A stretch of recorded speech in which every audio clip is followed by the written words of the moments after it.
Shalom, salam damai dalam nama Tuhan Yesus Kristus.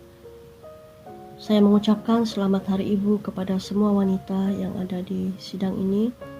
Saya berharap agar kita senantiasa dalam keadaan yang sehat, dalam keadaan yang baik bersama dengan keluarga. Sempena Hari Ibu ini, saya sangat rindu untuk mengungsikan firman Tuhan kepada kita, firman Tuhan yang singkat, yang memberi peringatan bagi kita, yaitu bagaimana menjadi penolong yang baik di dalam keluarga. Saya percaya dalam sepanjang kehidupan kita sebagai seorang wanita itu ada banyak cabarannya, ada banyak hal yang membuatkan kita harus kuat. Tetapi kita harus percaya bahwa Tuhan Yesus telah memberikan kita kekuatan sebagai seorang wanita. Nah, bagaimana menjadi penolong yang baik dalam keluarga? Kita akan lihat beberapa hal nanti. Namun sebelum itu, saya mau membawa kita untuk melihat firman Tuhan yang terdapat di dalam Kejadian 24 ayat yang ketiga. Firman Tuhan berkata, "Supaya aku mengambil sumpahmu demi Tuhan, Allah yang mempunyai langit dan yang mempunyai bumi, bahwa engkau tidak akan mengambil untuk anakku seorang istri dari antara perempuan Kanaan." Ini berbicara tentang Abraham yang telah menyatakan kepada hambanya supaya anaknya tidak akan berkawin dengan perempuan Kanaan. Sekalipun negeri mereka itu subur, mereka kuat, tetapi mereka percaya kepada kepercayaan tahyul. Mereka menyembah berhala, mereka sangat keji. Oleh sebab itu, bangsa Israel pada waktu itu diperintahkan agar tidak mengadakan perkawinan dengan mereka, supaya mereka jangan mengadakan kawin campur, jangan turut serta dalam adat istiadat, dan jangan pernah untuk menyembah berhala, karena melakukan hal-hal itu adalah menyakiti hati Tuhan. Namun di dalam Kejadian 26 ayat 34 hingga 35, kita dapat melihat di mana Ishak, anak Abraham, ketika dia berkawin dengan Ribka dan memiliki 2 orang anak, yaitu Esau dan Yakub. Esau telah berkawin dengan orang yang tidak percaya kepada Tuhan, sehingga menyebabkan orang tuanya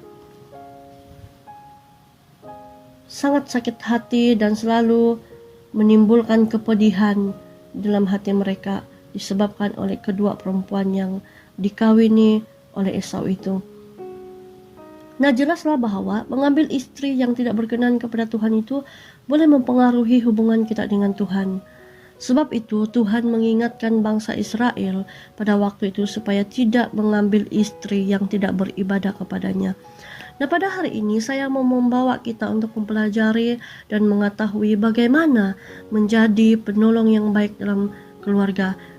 Yang pertama, hal pertama yang kita pelajari adalah kewajiban istri terhadap suaminya.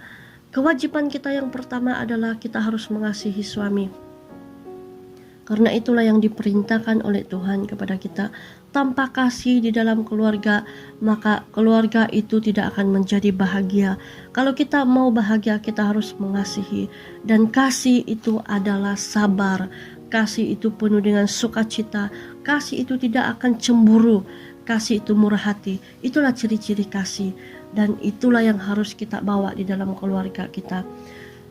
Kewajiban kita yang kedua kepada suami adalah kita harus menghormati dia, karena dia adalah ketua di dalam keluarga. Kita harus menghormati suami kita. Kita harus menjaga nama baiknya.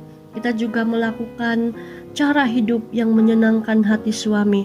Karena itu juga salah satu kita menghormatinya. Bila orang lain melihat bagaimana pribadi kita, maka dia akan tahu bagaimana cara kita juga kepada suami kita sendiri.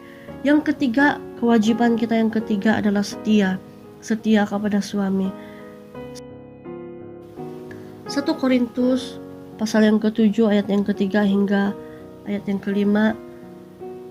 Hendaklah suami memenuhi kewajibannya terhadap istrinya, demikian pula istri terhadap suaminya. Istri tidak berkuasa atas tubuhnya sendiri, tetapi suaminya.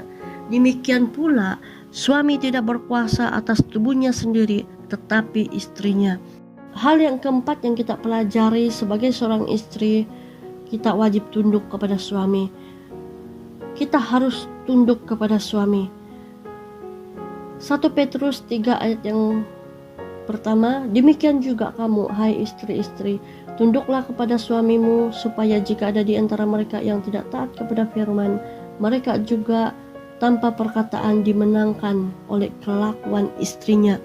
Betapa besarnya kuasa di atas perbuatan-perbuatan kita sebagai wanita. Apa yang kita lakukan itu juga memberkati orang lain. Yang kedua, hal yang kedua yang kita pelajari, yang pertama kewajiban istri kepada suami. Yang kedua adalah kewajiban terhadap diri sendiri. Hal yang pertama yang kita pelajari adalah menghias diri bukan dengan emas atau pakaian yang mahal. Ini bukan berbicara tentang menghalang kita untuk memakai emas ataupun pakaian yang mahal, tetapi ini berbicara tentang cara hidup kita. Hal yang kedua, kewajiban kita terhadap diri sendiri adalah menghias diri dengan sederhana, dengan sopan. Yang ketiga, memiliki sifat batin yang baik. Saya percaya bahwa di dalam mendidik anak-anak itu punya banyak cabaran, dan ia memerlukan sifat batin yang sangat kuat. Kita punya banyak cabaran dalam hal mendidik anak. Yang keempat, kewajiban kita terhadap diri sendiri adalah berbuat baik. Jadi, pada waktu kita berbuat baik, maka orang lain juga diselamatkan. Saudaraku yang dikasihi Tuhan, wanita yang dikasihi Tuhan, istri yang baik dipuji suaminya, istri yang baik meneguhkan kepercayaan suaminya terhadap diri sendiri, istri yang baik menyebabkan suaminya dihormati. Istri yang baik murah hati kepada orang miskin. Dia rajin dan bijaksana. Istri yang baik juga adalah suatu berkat bagi suaminya. Istri yang baik adalah idaman laki-laki, terutama sang suami, karena akan membawa berkat sukacita dalam rumah tangga. Terima kasih untuk waktu yang diberikan dalam pemberitaan renungan ini. Tuhan Yesus memberkati.